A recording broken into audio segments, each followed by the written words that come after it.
Start off with just you really got to study. I mean, it's a complex offense with a lot of concepts you have to learn. But going through it this third time now, it's kind of like reviewing now. So it's really been helpful, and the way they do the installs, where we install and then we'll start back over and just keep going through each one, has really been helpful. You seem to be more comfortable once they put the pads on, at least. I did. That's first. Just getting back into normal, get back into things, and then everything's going good right now. We all feel comfortable, and everything's looking good. Coach said he wants you to be a willing runner.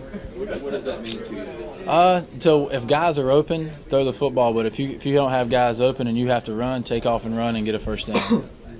You reluctant at all to do that? No, sir. No, sir. I mean, you feel like you can. I feel like I can. If I get up in grass, I can. I mean, I feel like I have enough speed. I can. Yes, sir. What excites you the most about playing in Petrino's offense? The excitement he brings with the fans, and the way he puts up numbers each year, and his resume he's had with successful offenses. Is there a difference in? Well, I know there's a difference because they're two different staffs. What's the difference this year with this staff compared to last year? Somebody mentioned the pace of practice that make it. The pace of practice is high because Coach Petrino likes to put all the pressure on you in practice, so when the game time comes, it's easy. But you can't really compare each step because they both have their differences.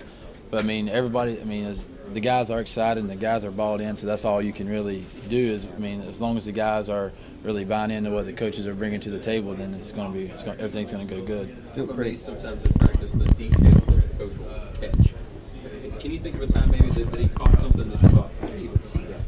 See, that's how things happen all the time. Something will happen and Coach Petrino will say something, and then at the time you're not really sure what he was talking about, and then Coach McGee just will move on, and then the next day in the meeting room, that play comes up, and it's like you see exactly what he's talking about, but he catches it so quick on the field that his attention to detail and his perfection is right on point.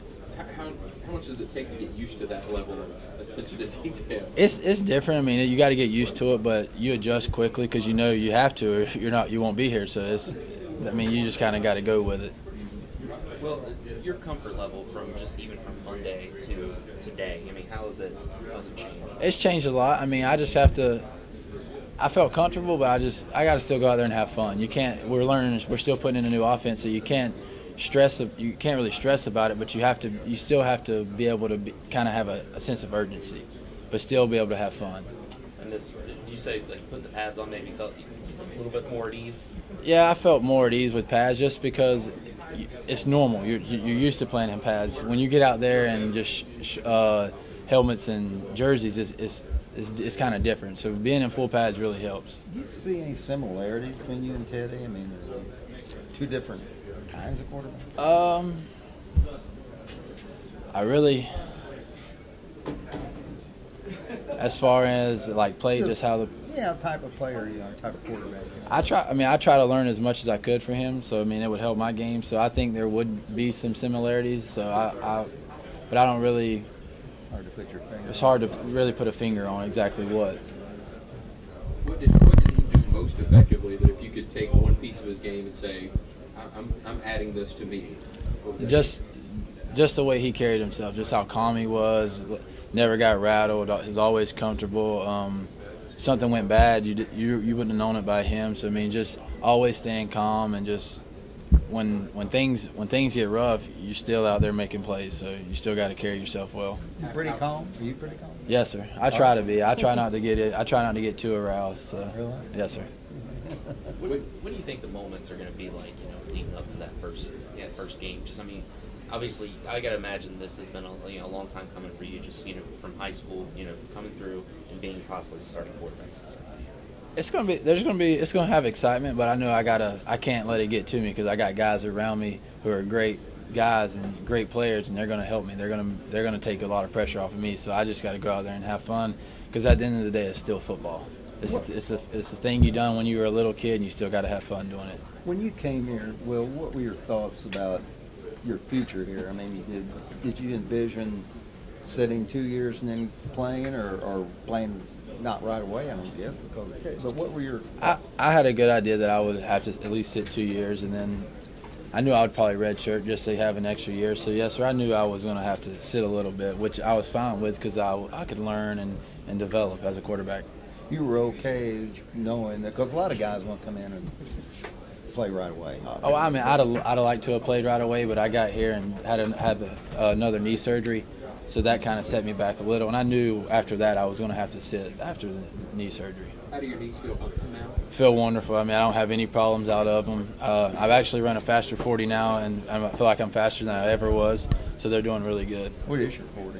I want to say last time we ran it was a 4.55.